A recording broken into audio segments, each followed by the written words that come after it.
Drew, is it a nervous wait for everyone when it comes to Boomer?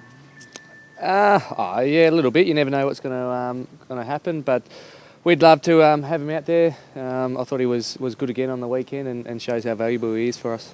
Is there a touch of frustration he's put himself in a position that's scrutinised once again? Not really. I think it was just a bit of bad luck. So hopefully the match review see it that way. But you can never judge what they're going to do. Leave it up to them, and we'll wait and see what happens to Savo. How much should we read into Lockie Hansen being out there on the court before? Oh, look, I know he's been trying to get himself up and about, and he was doing some work over the weekend. So yeah, I've spoken to him yesterday, and he said he's feeling good, but he hasn't played footy for a while now. So we'll have to wait and see what the coaches decide. But yeah, if he gets up and he's available, it'd be great to have him back in because we know how valuable he is to our defence. Especially given the looming opponent, given how many tall forward options they have. Yeah, definitely. I think even if they had a small forward line, having him there to be able to drop off and take some contested marks and really take the pressure off the backs would be great to have him there. But yeah, there's a few things to go through to weigh up. We still got Joel Tippett there, who has been training really well and played well when he got his opportunity, and he can come in. Benny Jacobs could come back in. So we've got a range of options which we could go with. Is Tippett a realistic chance? I mean, it's been a long time since he's played footy. He played half a dozen games of senior footy. It'd be a big call from the coach. I think he's been, the coach has been looking at him. I think he was pretty close even for the Essendon game to getting up and playing, especially with Lockie not being available. So, the way that the fitness staff have been taking it and the coaches, he's been doing everything with us. So if he gets a nod, I think he'll be fine.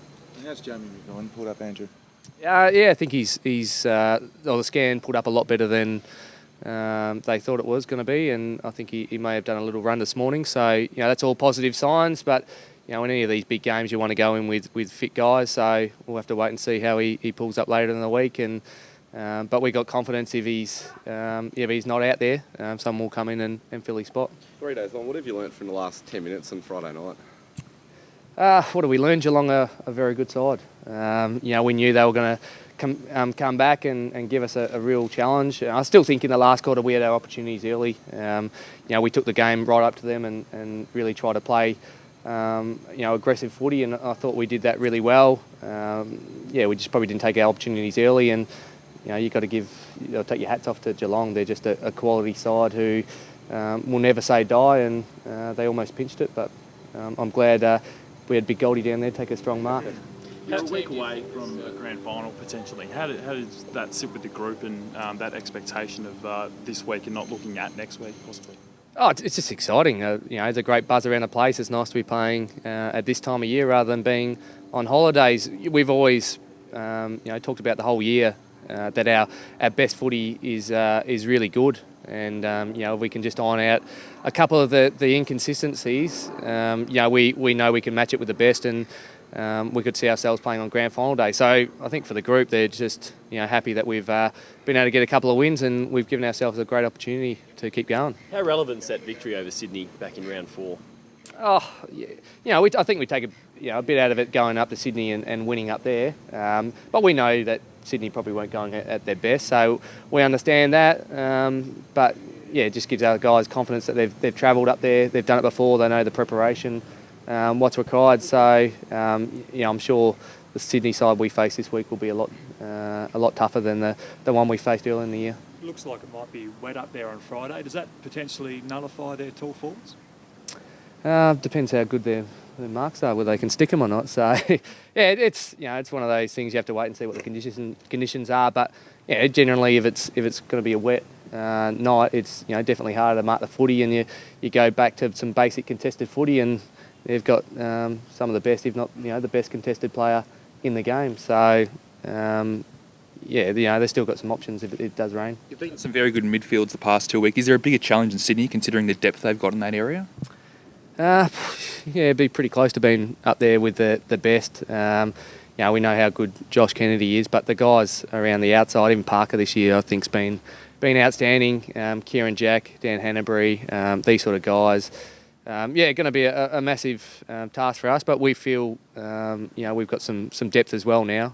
Great to have Wellesley back and playing well, and, he got tagged on the weekend, but still was able to give us a bit of a role, went down back and really worked well with some of the matchups he got back there.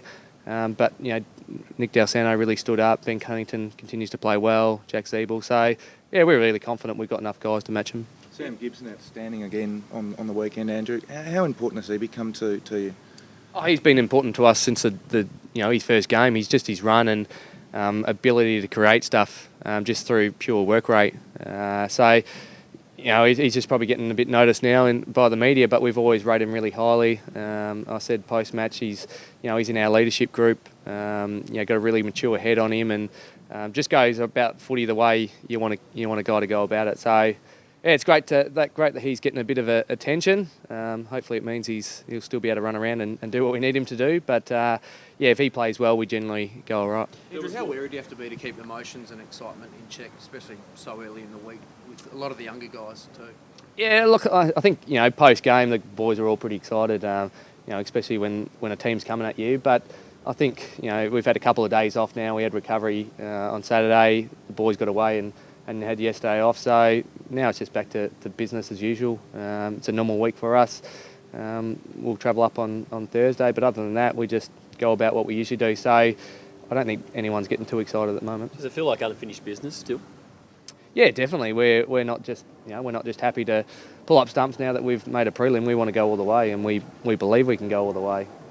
We believe our best footy has always been able to beat all the good sides, and we've shown that. So we've just got to keep going and continue that belief. And a couple of things go our way on the weekend. We could see ourselves in a grand final, and when you get there, you never know what's going to happen. Lindsay Thomas had flashes of brilliance combined with flashes of frustration again. Have you had a chat to him about how he rated his game and whether he'll do anything different going into this week?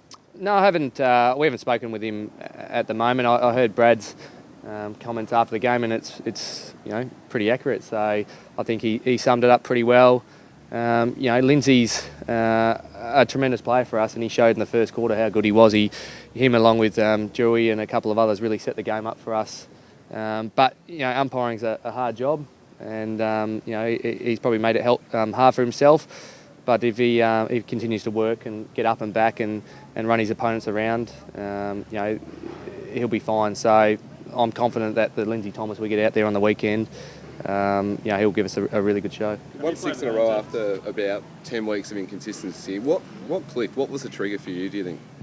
I don't know if it's just one thing. It's just we've been working away all year to try and rectify a few things, and it's just it's not one thing. It's not like we had a meeting and we laid everything bare. It's just continue hard work, going back in, keeping it real simple. Go through the footage, look at what we did wrong, and I think we've started to build a bit of belief and confidence in each other. But apart from that, it's just doing the basics. You get them right, the results will start going your way. Have you played at ANZ Stadium before?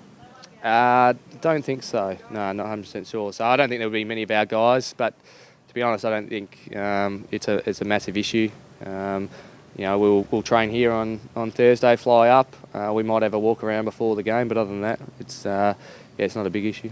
And just on the media coverage, Dennis Pagan said, back in his day, he would never open the club up the way that they did. What's it like as a player is it I guess, handy for a player to be exposed at that level before the prelim final comes around? What's it like? I think we're used to it now. We've since Heath O'Loughlin has come on board, the wonderful media manager that we do have down here. We understand as players. Ideally, you would do no media. There's probably only two blokes at the club that actually enjoy it: Nick Dalsano and Nathan Grimer. I'll throw them under the bus. They probably enjoy it, but everyone else would just rather go about their lives and not have to worry. But we understand the position we're in, and hopefully it gives our members and fans great insight to what we're going through. And we've done it for 3 or 4 years now, so everyone's pretty comfortable with the way it's run. And as long as if we ever feel like it's going to be too much, we'll definitely let Heath know. I think my mic cut out. I don't know how that works.